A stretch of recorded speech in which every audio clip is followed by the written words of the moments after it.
성도 여러분 안녕하십니까? 귀한 안식일에 처음 뵙는 얼굴들도 계셔서 더 반갑습니다.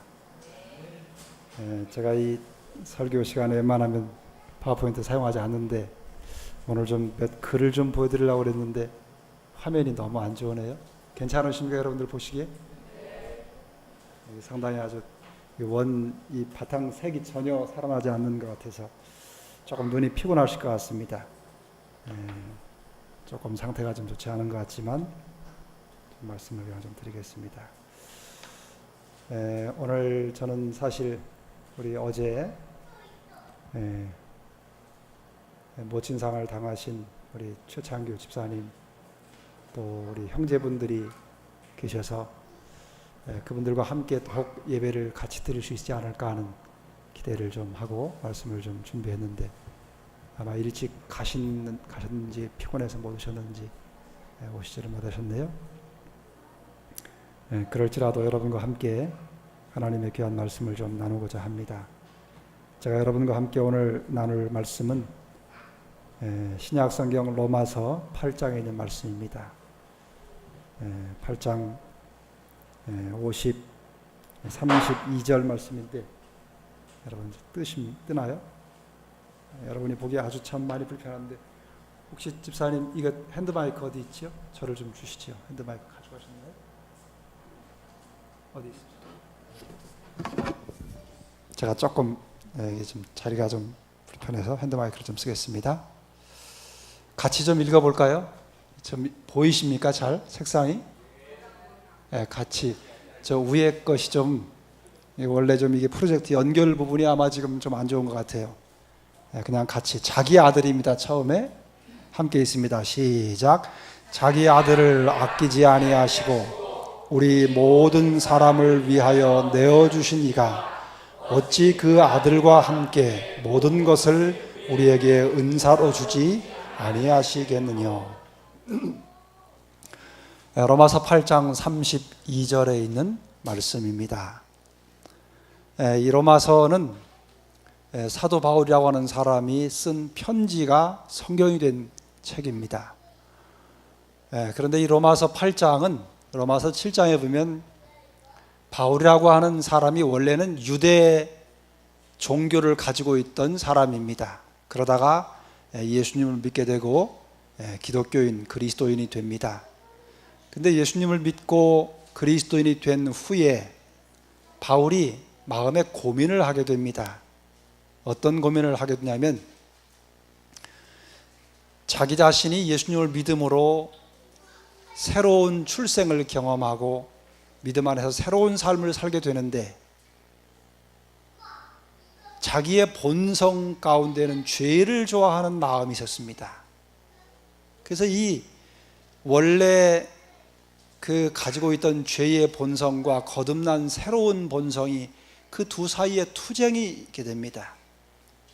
그래서 자기 속으로는 하나님의 뜻을 행하기를 원하는데 또 다른 한 자아가 하나님의 뜻과는 반대되는 자기가 원치 아니하는 것을 또 다르게 행하기를 원해서 자기가 그 두 사이에서 실패하는 경험을 하게 됩니다. 그런 고민을 7장에서 기록한 다음에 8장으로 넘어가면서는 무슨 내용이 기록되냐면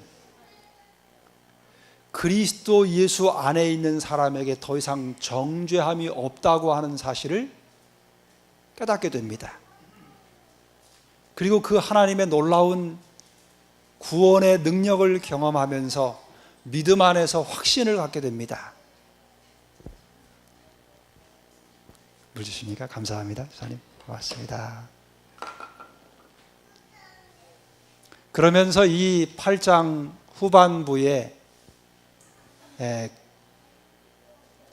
기록된 내용 가운데 한 부분이 이 32절의 내용입니다. 여기 보니까 자기 아들을 아끼지 아니하시고 우리 모든 사람을 위하여 내어주신 그분이 누구시냐면 하나님이십니다. 하나님이 자기 아들을 아끼지 않고 우리 모두를 위해서 내어주셨다 그럽니다. 그분이 어찌 그 아들과 함께 모든 것을 우리에게 은사로 선물로 주지 아니하시겠느냐, 그렇게 기록한 것입니다. 여러분, 여기 이게 지금 빨간 글씨인데 좀 이게 색상이 지금 컬러가 잘 안 나오는데요, 자기의 아들이라고 하는 의미가 무엇일까요? 여기서 말하는 자기의 아들은 자신의 제2의 분신을 의미합니다. 자기의 가장 사랑하는 존재, 부모에게 아들만큼 더 사랑하는 존재가 어디 있습니까? 자식만큼 사랑하는 존재가 어디 있겠어요? 아마도 어린 자녀가 몸이 아파서 혹 회복되지 못할 병으로 서서히 생명의 기운이 떨어져 가는 것을 보는 부모라면 그 자녀에게 자기 생명을 주고라도 자기가 대신 죽을 수만 있다면 그 자녀를 살리고자 하는 것이 부모의 당연한 마음일 것입니다. 그게 부모의 사랑이지요. 그런 의미입니다. 자기 아들을 아끼지 아니하고 우리를 위해서 내어주신 분이 하나님이라고 하는 사실입니다. 그런데 여러분, 이 하나님이 자기 아들을 내어주었다고 하는 것을 우리가 어떻게 이해할 수 있을까요? 어느 부모가 자기 자식을 다른 사람을 살리기 위해서 죽음에 내어줄 부모가 어디 있겠습니까? 여러분, 그 부모의 마음을 좀 짐작할 수 있겠습니까? 인간사회에서 그것을 짐작할 수 있는 일들이 가끔 일어납니다. 여기 그 자기 아들을 내어주는 것이 얼마나 큰 고통인지를 조금 엿볼 수 있는 영상을 하나 좀 보여드리려고 합니다. 전에 제가 한번 우리 기존 교우님들께는 보여드린 적이 있는데 보지 못한 여러분들이 계신 것 같아서 좀 일부러 좀 준비를 해봤습니다. 4명이 살아있답니다. 지금 다 소리가 들리고 있대요. 지금 빨리 구조해달라고. 친구한테 보냈대요. 나 살아있다고. 얼른 구조해달라고. 빨리 찾지 못해 미안합니다. 그러나 결코 포기하지 않겠습니다. 소중한 생명을 앗아간 대참사. 실종자들의 생사는 확인조차 할 수 없는 절망적인 순간에도 여기 절대로 희망의 끈을 놓지 않을 사람들이 있습니다. 생존의 희망을 가질 수 있는 마지막 한계 시간이 얼마 남지 않았습니다.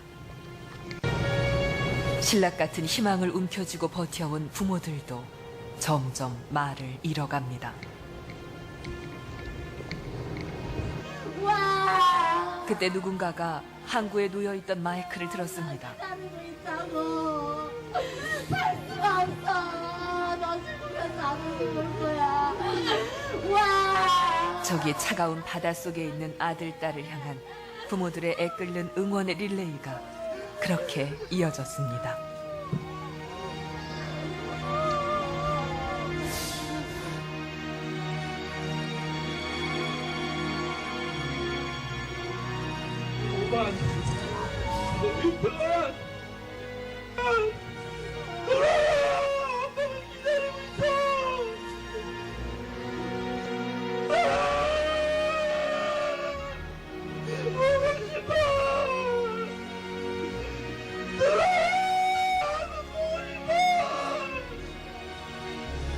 이학년 절방인 엄마 왔는데 엄마가 다니는 게 없어. 너무 미안해.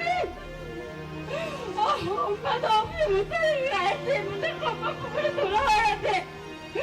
그냥 꼭 가라 엄마한테. 2학년 10반 사랑한다. 빨리 와줘봐. 빨리 보고 싶어.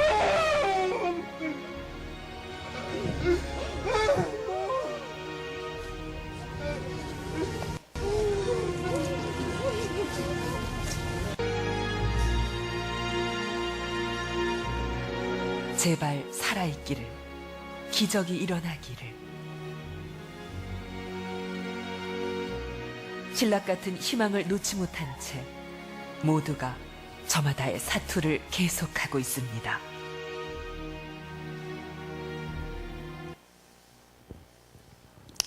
여러분, 우리가 너무 잘 아는, 아직도 해결되지 않은 사건이지요. 이 부모들은 자기 자녀를 내어준 분들이 아닙니다. 그렇죠? 어쩔 수 없이 타인에 의해서, 타인의 실수와 잘못을 인해서 자녀들을 잃어버린 부모들입니다. 그런데도 그 부모들이 차가운 바닷속에 자기의 아들과 딸들이 돌아오지 못한 채 그곳에서 숨을 거둔 그 일을 보고 부모들은 오열합니다. 자식에게, 부모에게 있어서 자식처럼 소중한 존재가 어디 있습니까?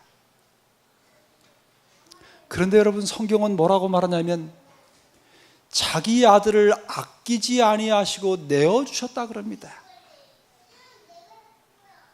이 성경에 나오는 내어주셨다라고 하는 의미가 뭐냐면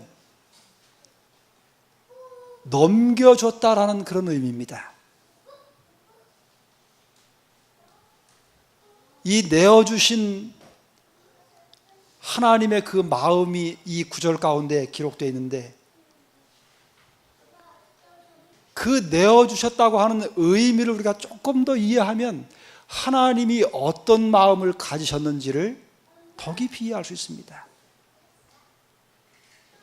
성경에 보면은 이 본문에서 나오는 내어주셨다라고 하는 의미에 대하여 같은 단어를 사용한 몇 구절들이 있습니다. 그 중에 첫 번째가 이 마가복음 14장에 있는 내용입니다.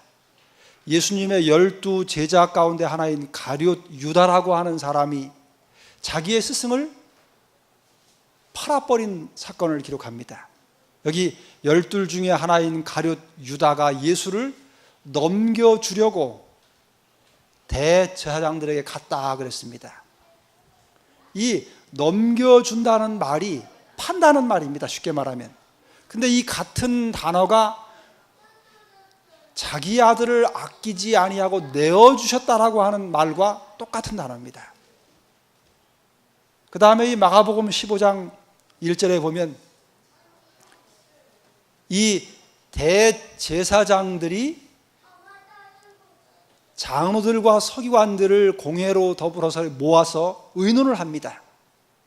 그리고는 이 나사렛 예수라고 하는 젊은 한 사람을 그 당시에 로마의 총독이었던 빌라도라고 하는 사람에게 넘겨줍니다.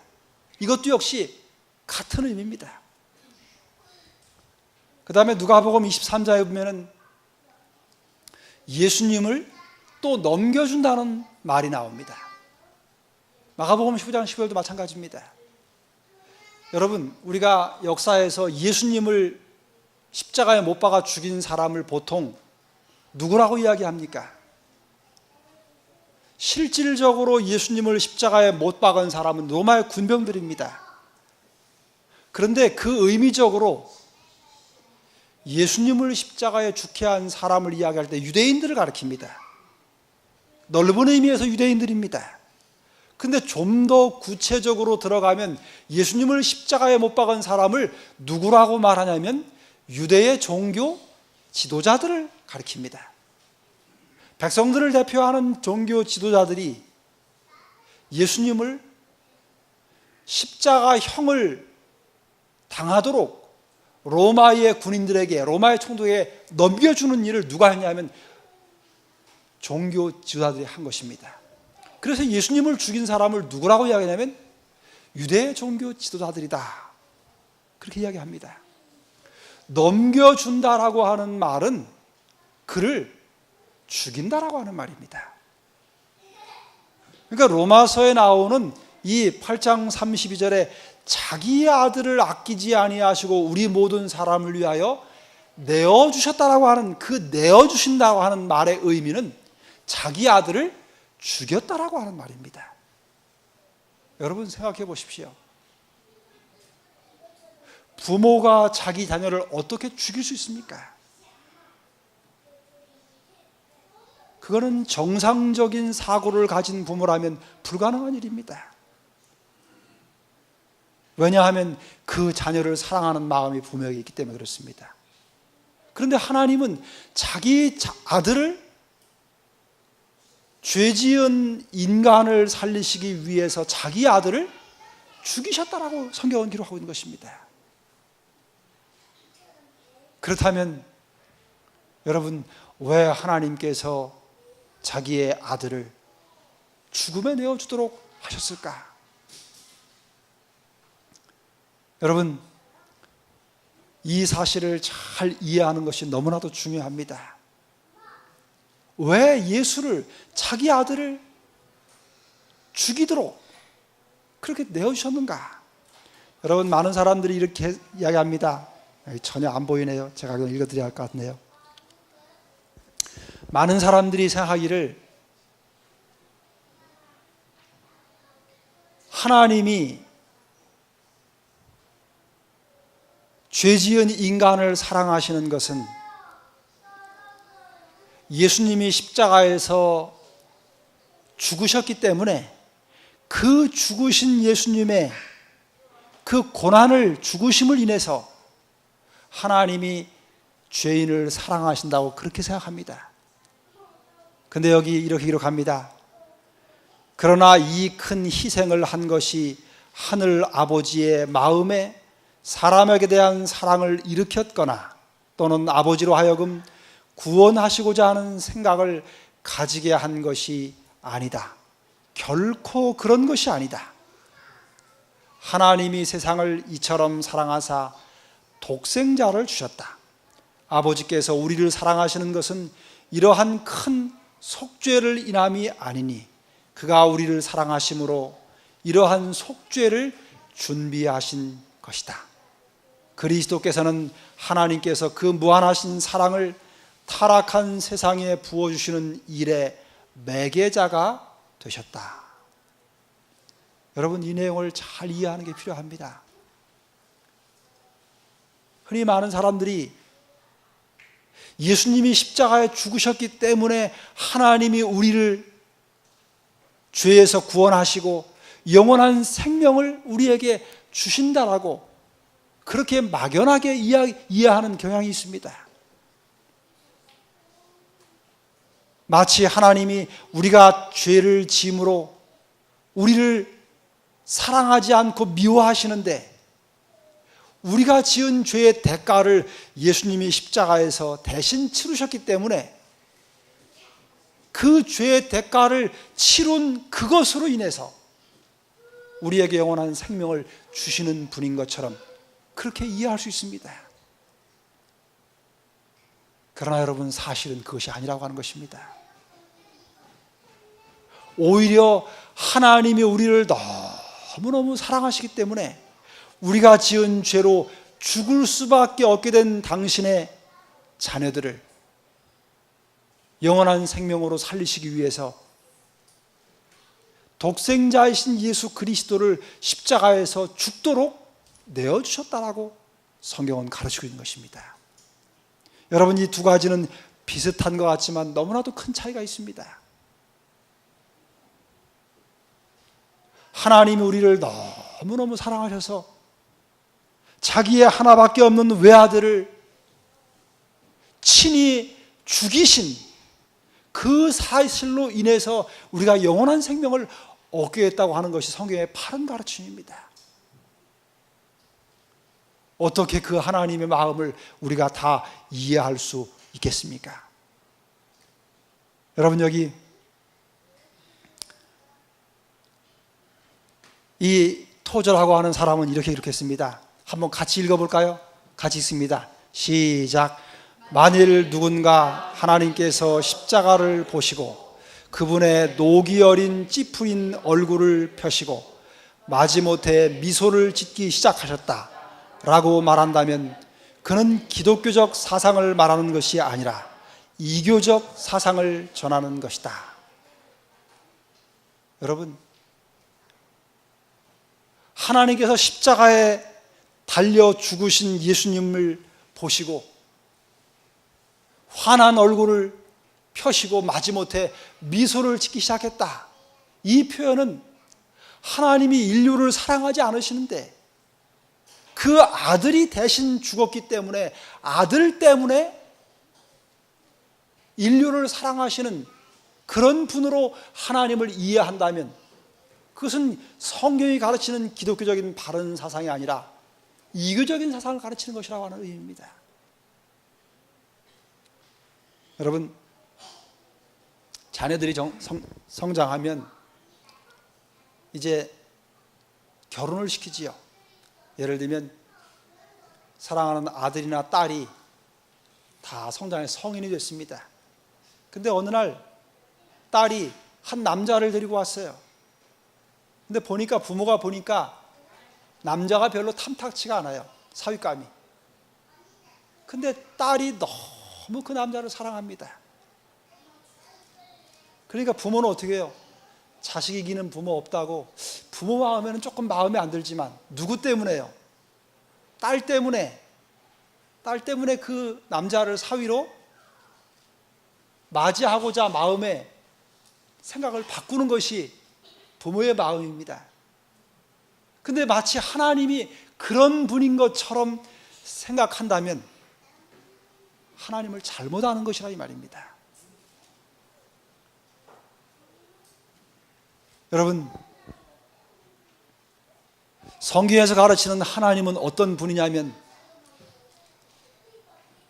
우리를 별로 사랑하지 않고 별로 탐탁지 않게 생각하는데 아들이신 예수님이 우리를 너무 사랑해서 우리의 죄를 대신 지고 십자가에 죽으셨기 때문에 마지못해서 어쩔 수 없어서 우리를 사랑하시는 그런 하나님이 아니라 이 말입니다. 오히려 그것은 반대입니다. 하나님이 인간을 너무너무 사랑하셔서 그 아들을 그 사랑하는 인생을 구원하기 위해서 그 아들을 직접 죽이셨다라고 하는, 죽음에 내어주셨다고 하는 그 사실을 가르쳐 주는 것이 성경의 바른 가르침입니다. 이 사실을 깊이 명상하고 깊이 숙고해서 하나님이 어떤 분인지를 이해하고 바르게 알게 될 때 바른 기독교 신앙을 갖게 된다고 하는 것입니다. 여러분, 왜 아들을 죽음에 내어주셨을까요? 그 하나님의 사랑이 무엇일까? 그 아들을 죽음에 내어주시기까지 우리를 사랑하신 하나님의 사랑이 도대체 어떤 것일까? 영감의 글에는 이렇게 설명을 하고 있습니다. 하나님께서 그를 주신 것은 다만 인류 가운데 사시고 인류의 죄를 담당하시고 인류의 희생제물을 죽게 하신 것만이 아니다. 그는 그 아들을 타락한 인류에게 아주 주셨다. 뭐라고요? 하나님께서 그 아들을 인류에게 어떻게 하셨다고요? 아주 주셨다 이 말입니다. 그냥 주는 흉내를 낸 게 아닙니다. 여러분, 인류에게 아주 주셨다고 하는 의미가 무엇일까요? 하나님의 외아들 독자이신 예수 그리스도를, 당신 자신과 같은 자기의 분신인 그 아들을 죄를 범한 인류에게 인류의 죄의 값을 대신 지불하기 위한 속죄물로 내어주셨다 이 말입니다. 하나님은 흉내를 낸 게 아닙니다. 그저 사랑하는 척 그렇게 보이기 위하여 겉으로, 속으로는 그렇지 않은데 겉으로 그렇게 보이게 싫어한 것이 아니라 이 말입니다.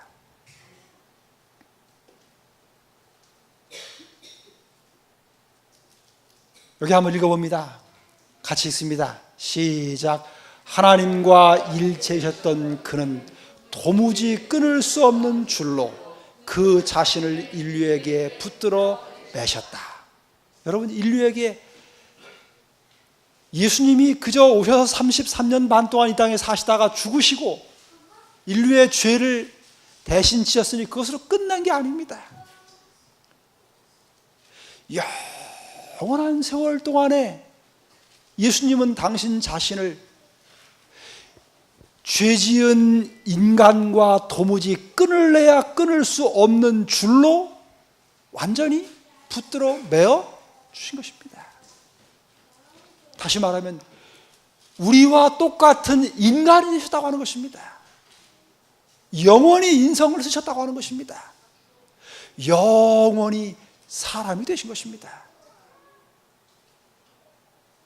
그래서 히브리서 12장 가운데는 당신 자신이 우리의 형제라 부르기를 부끄러워 아니하신다 그럽니다. 다시 말하면 신분이 완전히 바꿔진 것입니다. 신성을 가지신 신이신 하나님이 영원히 인간이 되신 것입니다. 여러분 이해가 되십니까? 혹시 이렇게 표현한다면 여러분이 그 의미를 좀 더 느낄 수 있을 겁니다. 우리가 보기에 꾸물꾸물거리는 땅속에 있는 지렁이가 있습니다. 그런데 그 지렁이를 너무 사랑해서 그 지렁이를 살리기 위해서 아들을 지렁이가 되게 한 것입니다. 그리고 잠깐 동안만이 아니라 영원토록 지렁이가 되게 지렁이로 만들어버린 것입니다. 상상이 되십니까? 그렇게 하실 의향이 있으신 분이 있습니까? 지렁이만도 못한 야곱이라고 하는 표현이 성경에 있습니다. 인생을 가리켜서 지렁이만도 못하다고 그랬습니다.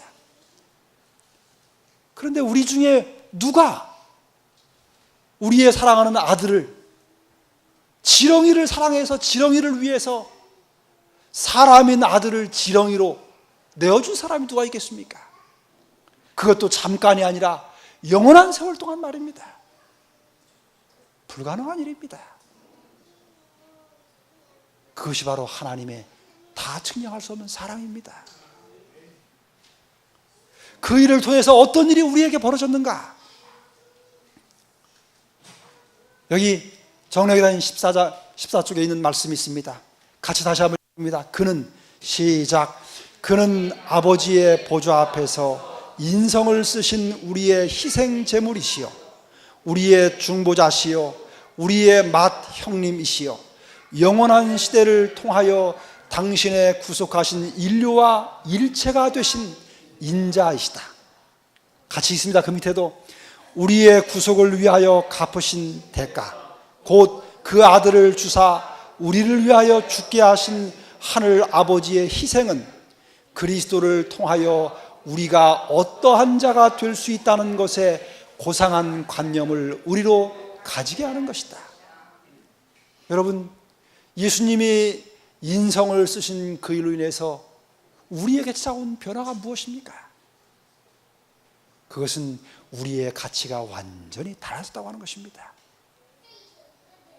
우리의 가치가 팔이나 모기처럼 그저 손바닥으로 짓눌러서 손바닥으로 눌러서 없애버려도 전혀 양심의 가책을 느끼지 않을 만한 그런 무가치한 존재에서 하나밖에 없는 몇 대의 독자인 아들처럼 소중한 존재로 우리의 가치가 완전히 바뀌어졌다고 하는 것입니다. 그게 하나님이 우리에게 주신 위대한 선물이요 은혜입니다. 십자가에서 예수님이 죽으신 그 일로 인하여 오늘 그 사실을 발견하고 믿는 여러분과 저에게 하나님이 부여하시는 위대한 가치가 바로 그것입니다. 그 일을 성경은 뭐라고 말하냐면 영접하는 자 곧 그 이름을 믿는 자들에게는 하나님의 자녀가 되는 권세를 주셨다고 말합니다. 오늘 여러분과 제가 예수 그리스도를 믿음으로 말미암아 하나님의 자녀라는 신분으로 완전히 바뀌어지는 것입니다. 오늘 그 사실을 여러분이 마음 가운데 굳게 확신하시게 되기를 바랍니다. 그래서 여기 다음과 같은 말씀이 있습니다. 하나님의 마음은 죽음보다도 강한 사랑으로서 이 세상에 당신의 자녀들을 극진히 사모하신다. 그는 당신의 아들을 주심으로써 온 하늘을 선물로 우리에게 주셨다. 여러분, 하나님이 당신의 아들을 십자가에 내어주신 그 일이 그저 단순한 일이 아닙니다. 그것은 우리가 잘 모를 때에는, 선물을 받고 포장을 뜯지 않았을 때는 그 선물 안에 담겨 있는 게 얼마나 가치 있는지를 잘 모르는 것처럼 그 가치를 잘 이해할 수 없습니다. 그런데 여러분, 성령께서 우리의 마음을 깨우치시고 우리의 눈을 뜨게 하시고 우리의 귀를 열게 하실 때 그 십자가에 자기 아들을 내어주신 그 하나님의 선물이 얼마나 귀한 것인지를 비로소 알게 된다고 하는 것입니다. 여기 하나님은 온 하늘을, 하나님이 주시는 모든 것을 우리에게 그 아들이라고 하는 선물 상자를 통해서 모든 것을 다 주셨다고 그랬습니다. 어떻게 우리가 이 사실을 다 이해할 수 있겠습니까? 자기의 아들을 내어주신 그 하나님의 위대한 사실, 그것이 성경에 기록되어 있습니다. 여러분, 자기 아들을 우리를 위해 하나님이 내어주실 때 어떤 일을 행하셨는지 성경에 가장 잘 기록된 사건이 하나 있습니다. 그게 뭐냐면은 이 창세기에 나오는 창세기 22장의 사건입니다.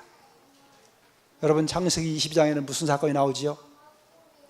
아브라함이 100세가 되어서 얻은 아들이 한 20세 정도 됐을 때 그 아들을 하나님 지시하는 한 산에 가서 번제로 드리는 사건이 나옵니다. 하나님께서 어느 날 아브라함을 부르셔서 그 아들을 번제로 드리라고 그렇게 말씀하셨습니다. 그래서 아브라함이 그 하나님의 명령을 듣고 그 아들을 데리고 가서 번제로 아들을 드립니다. 그런데 여러분, 이 번제라고 하는 것이 무슨 의미인지 아십니까? 번제는 사람이 죄를 지으면 그 죄를 용서받기 위해서 양 한 마리를 데리고 가서 그 양을 자기 손으로 죽여서 그 피를 받아가지고 성소에 갖다 이렇게 뿌리는 것입니다. 근데 여러분,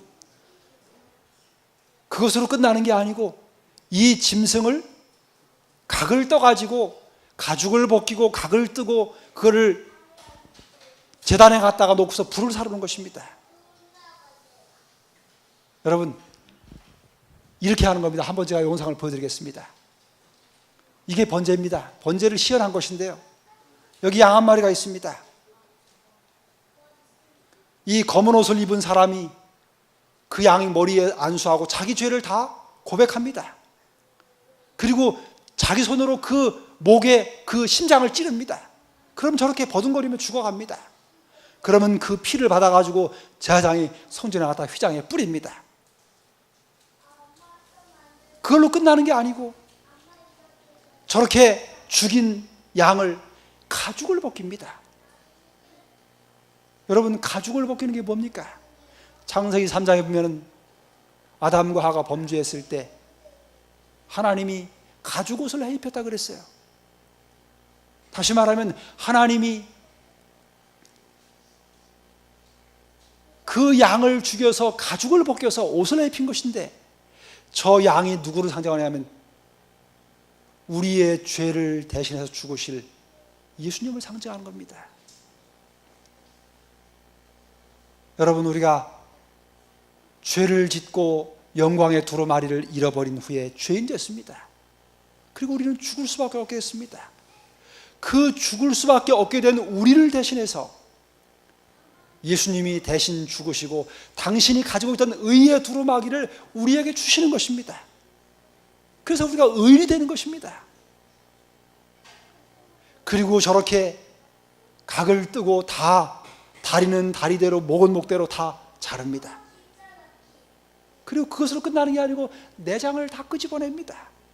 예수님이 십자가에서 돌아가실 때 여러분 심장이 터져서 돌아가셨다고 그랬어요. 우리가 지은 죄가 얼마나 큰 것인지, 그 죄가 얼마나 무서운 것인지를 보여주는 것입니다. 예수님은 그냥 죽으신 게 아닙니다. 그 죄의 엄청난 무게와 죄의 흉악함을 대신 당하시고 그 죄를 다 온 마음으로, 온 정신으로 그 죄의 무게를 다 담당하신 겁니다. 그리고 죄의 마지막 한 방울까지 다 마시고 그 죄가 너무 커서 심장이 파열돼서 죽으신 겁니다. 그리고 당신의 온 물과 피와 몸을, 가죽까지 우리를 위해 다 내어주신 겁니다. 그게 하나님이 하신 일입니다. 그런데 그 일을 그 아들을 누가 직접 죽인 거냐면 아버지가 죽인 겁니다. 이 아브라함이 자기 아들을, 자기 손으로 그 아들을 죽인 것처럼 하늘 아버지가 죄 지은 인간을 살리기 위해서 무슨 일을 했는지를 가르쳐 주기 위해서 보여준 사건이 아브라함의 사건입니다. 이 아브라함은 하나님 아버지를 상징하는 인물입니다. 그 아들 이삭은 예수님을 상징하는 인물입니다. 여러분, 하나님이 그냥 아들을 내준 게 아니에요. 여러분과 저를, 한 사람을 살리기 위해서, 죄 가운데서 영원히 살게 하기 위해서 당신이 직접 당신의 아들을 죽이는 일을 했다고 하는 것을 가르치기 위한 것이 아브라함의 사건입니다. 이게 번제입니다. 여러분, 성경은 크게 구약과 신약으로 나눠져 있습니다. 구약에서 창세기를 기록한 사람이 모세입니다. 모세가 이 창세기를 기록하면서 창세기 22장에 하나님이 인류를 위해 어떤 일을 했는지를 아브라함이라고 하는 사람의 사건을 통해서 기록하면서 그걸 보여준 것입니다. 그리고 신약에서는 바울이 말입니다. 로마서라고 하는 죄인이 어떻게 의롭게 되고 영원히 구원을 받게 되는지를 가장 잘 설명한 구원론의 교과서라고 불리는 이 로마서에서 바울이 뭐라고 했냐면 자기 아들을 아끼지 아니하시고 우리를 위하여 내어주셨다고 말합니다. 그게 내어주셨다는 말이 아버지가 아들을 우리를 위해서 죽였다는 말입니다. 여러분, 이 두 구약과 신약의 공통적인 기록은 무엇이냐면 아버지이신 하나님이 죄 지은 여러분과 저를 살리기 위해서 자기의 아들을 직접 어떻게 하셨는지를 공통적으로 보여주는 것입니다. 그리고 이 로마서 8장 마지막 부분에 바울이 다음과 같은 글을 기록합니다. 보이십니까? 한번 읽어봅시다. 같이 읽습니다. 시작. 내가 확신하노니 사망이나 생명이나 천사들이나 권세자들이나 현재일이나 장래일이나 능력이나 높음이나 깊음이나 다른 아무 피조물이라도 우리를 우리 주 그리스도 예수 안에 있는 하나님의 사랑에서 끊을 수 없으리라. 이게 로마서 8장의 마지막 부분입니다. 바울은 여기서 뭐라고 하는 거 아니? 내가 확신한다. 무엇을 확신하느냐? 여기 사망, 생명, 천사, 권세자, 현재일, 장래일, 능력, 높음, 기쁨, 다른 아무 피조물 10가지를 댑니다. 10가지를. 그가 될 수 있는 10가지의 증거를 대면서 이 모든 것일지라도 우리를 우리 주 그리스도 예수 안에 있는 하나님의 사랑에서 결단코 끊을 수 없다는 것을 내가 확신한다. 그렇게 이야기하는 것입니다. 바울이 확신하는 근거가 어디냐면 32절에 있습니다.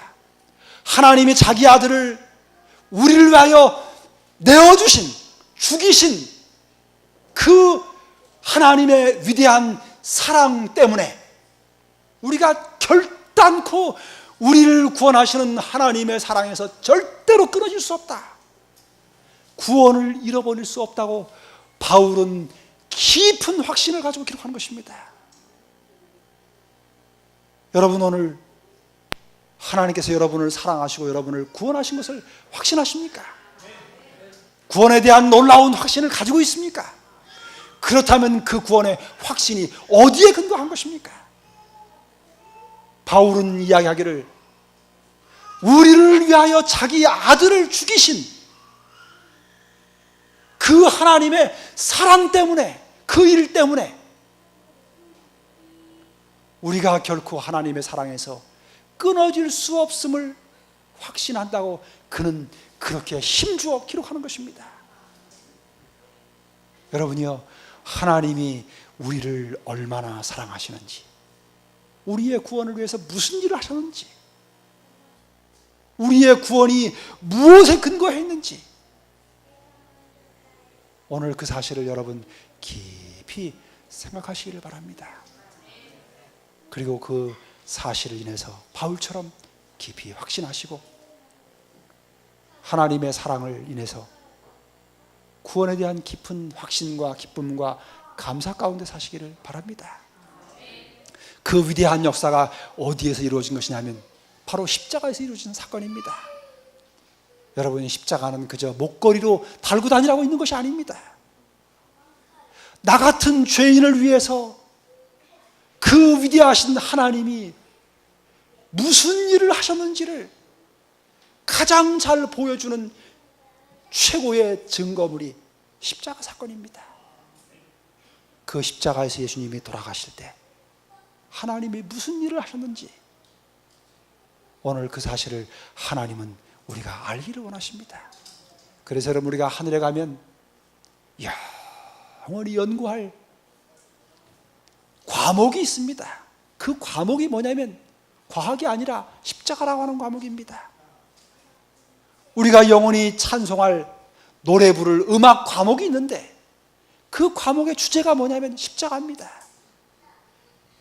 그 십자가가 여러분의 가슴 속에 바울처럼 우리를 우리 주 예수 그리스도 안에 있는 하나님의 사랑에서 결단코 우리를 끊을 수 없다, 그렇게 확신 있게 고백하고 그렇게 증거할 수 있도록 십자가의 깊은 사랑이 우리 모두의 가슴 속에 새겨지도록 우리가 날마다 그리스도의 십자가로 가까이 나가고 그 십자가의 더 깊은 의미를 깨닫고 그 십자가 밑에서 하나님의 그 놀라운 사랑과 그 희생과 그 놀라운 큰 구원을 인해서 기뻐하고 감사하는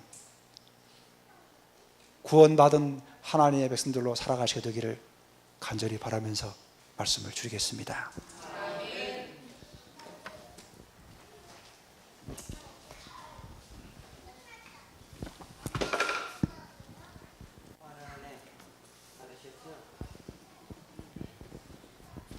하나님의 사랑과 우리 주님의 십자가의 은혜를 생각하면서 모두 일어나셔서 83장을 부르겠습니다. 83장을 부른 다음 목사님의 축도로 예배를 마치겠습니다.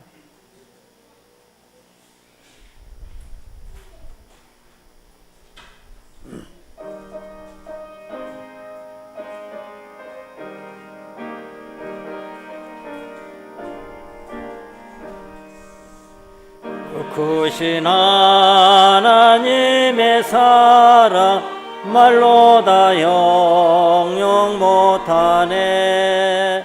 저 높고 높은 별을 넘어 이 낮고 낮은 땅 위에 죄 지은 영혼 구하러 그 아들 보내사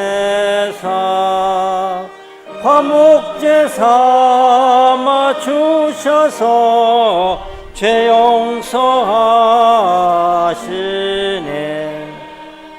그 크신 하나님의 사랑 다 증량 못하며 영원히 변치 않는 사랑 성도여 찬양하세. 괴로운 시절 흐르고 이 세상 영화 시들 때 잊지 못한 모든 사람 큰 소리 외쳐 울어도 주 믿는 성도들에게 큰 사랑 베푸사 우리의 죄 사했으여 되줄까 그 크신 하나님의 사랑 다 증량 못하며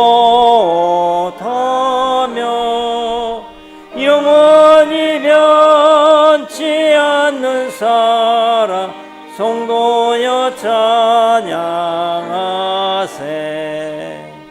저 바닷물을 먹물 삼고 하늘을 두루마리로 하나님 사랑 기록해도 다 묘사할 수 없겠네 하나님 그 크신 사랑을 어찌 다 쓸까 저 하늘 높이 사도 채우지 못하리 그 크신 하나님의 사랑 다 증량 못하며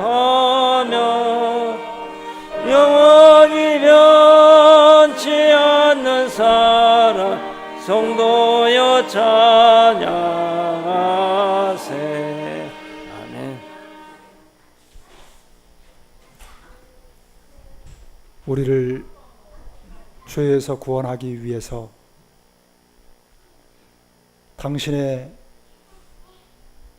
소중한 독자를 죽음에 내어주신 하늘 아버지의 그 측량할 수 없는 무한한 사랑을 저희들 마음속에 깨닫도록 하나님 은혜를 베풀어 주시옵소서.